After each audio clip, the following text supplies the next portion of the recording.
Que eu ensino para você adquirir hábitos saudáveis também serve para você aprender inglês, por exemplo. Então, assim, muitas pessoas acham, como você falou, estudar 10 horas, 2 horas, sabe? Uma coisa muito intensa. E o cérebro, ele quer proteger a gente. Então, ele faz de tudo para poupar a energia, a nossa energia. Então, se você coloca uma coisa mirabolante todos os dias, vai ficar muito maçante. E isso é muito fantástico, porque assim, tem muitos alunos também que estão aprendendo inglês e acham que eles precisam estudar horas e horas a fio, e aí você vê um pico de estudo na primeira semana, a segunda vai caindo, a terceira, e aí a pessoa para de estudar. Então é muito importante até para quem está assistindo a gente perceber que quando você consegue, sem radicalismo, fazer mudanças graduais, você chega no seu resultado.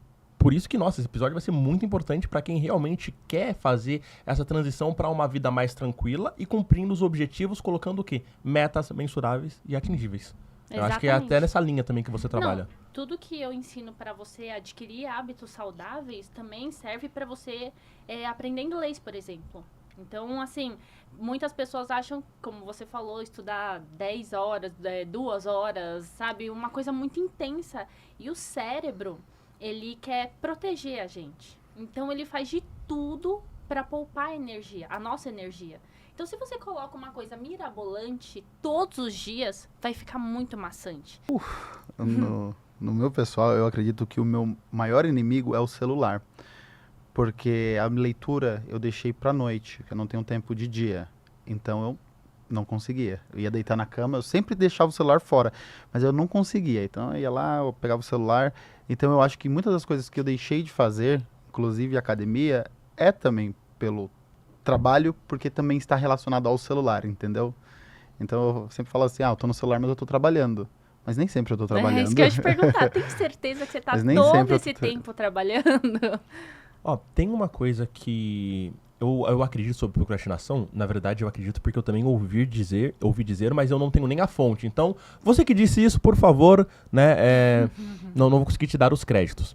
Mas teve esse cara, ele falou assim, vocês não procrastinam.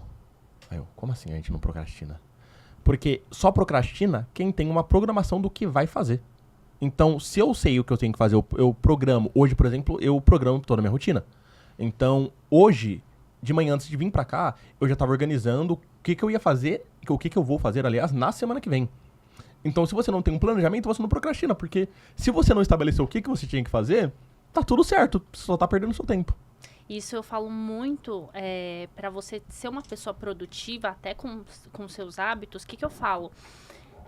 Principalmente para iniciante, tá? Quem tá mais avançado, você já planeja seu mês, sua semana, períodos mais longos. Mas quem tá iniciando, eu sempre falo para você planejar o seu amanhã no dia anterior. O seu dia não começa quando você acorda. Começa a hora que você vai dormir. Entendeu? Então, se você dorme muito tarde, a tendência do seu dia é não ser tão produtivo se você dormisse cedo e tivesse lá uma programação. Por exemplo, eu vou dormir, aí eu falo, amanhã eu vou fazer isso, isso, isso. Bom, você já tira a preocupação. Preciso lembrar disso. Não, amanhã eu preciso fazer isso. Você já tira uma preocupação e seu sono tem uma qualidade melhor. Então, isso que você falou de se programar antes é extremamente maravilhoso, entendeu? Mas quem não tem esse hábito, começar só com se programar o dia seguinte no dia anterior. Sim. Uma agendinha já basta? O quê? Uma agenda já basta? Um caderninho para anotar as coisas? Ou precisa ter um programa escrito?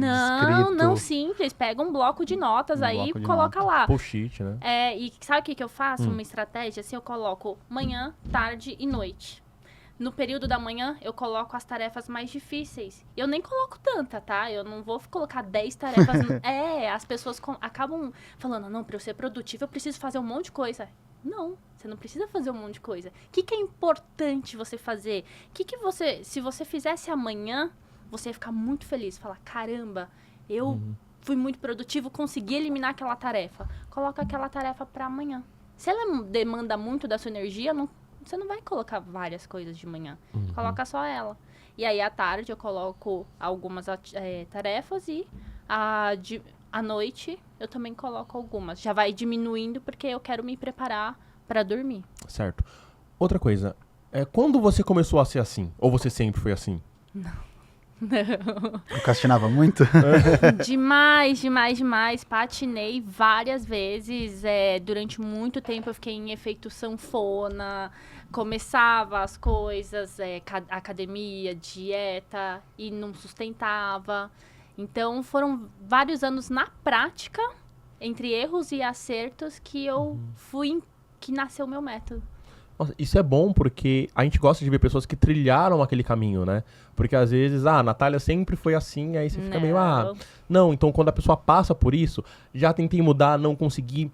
E aí quando você tenta mudar pelo motivo errado, da forma errada, você não consegue, você não tem sucesso. Você já passou por algo assim? Você falou tudo. É igual quando as pessoas falam, né? Quanto mais você corre atrás do dinheiro, mais ele corre de você.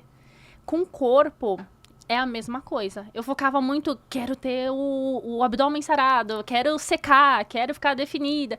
Quanto mais eu focava nisso, menos eu conseguia. Por quê? Você não vai conseguir conquistar esse corpo da noite pro dia. Então você vai lá, na semana, você faz bonitinho na primeira semana. Aí na segunda você faz também bonitinho. E você não vê aquele resultado que você quer imediato. E aí você não vê, você começa a se frustrar, começa a se desanimar, entende? E aí a chance de você largar no meio do caminho é maior. Não tô falando que todo mundo faz isso, mas a chance é muito maior, que era o que acontecia comigo. Então, quando eu fui para os Estados Unidos, bem resumidamente, eu acabei encontrando conheci uma pessoa da República Tcheca, e ela estava se formando em nutrição. E foi aí o meu primeiro contato com alimentação saudável. E aí que eu entendi o peso da alimentação e do ambiente certo e de uma mentora me acompanhando. Porque só ali que eu comecei a ter resultado, entendeu? Você considera que aqui no Brasil você não estava com a mente tão aberta e preparada para essa possibilidade? Qual possibilidade? Com a possibilidade de você olhar esses erros, admitir e a partir deles começar a fazer a Não tinha conhecimento, nem sabia, era inconsciente. Totalmente consciente. Você só via assim as pessoas falando, você precisa estabelecer a meta. A gente, sem muita direção, conhecimento, coloca lá, eu quero ter o abdômen sarado. Entendeu? Eu não tinha os passos, eu não sabia, entendeu? Só colocava a meta e pronto, acabou. E aí eu me frustrava, porque quando eu tava aqui no Brasil, eu fazia academia, essas coisas, puxava peso, mas mesmo assim eu não via resultado. Por quê? A minha alimentação. Hoje eu sei, mas na época eu não sabia. Eu treinava e não via resultado.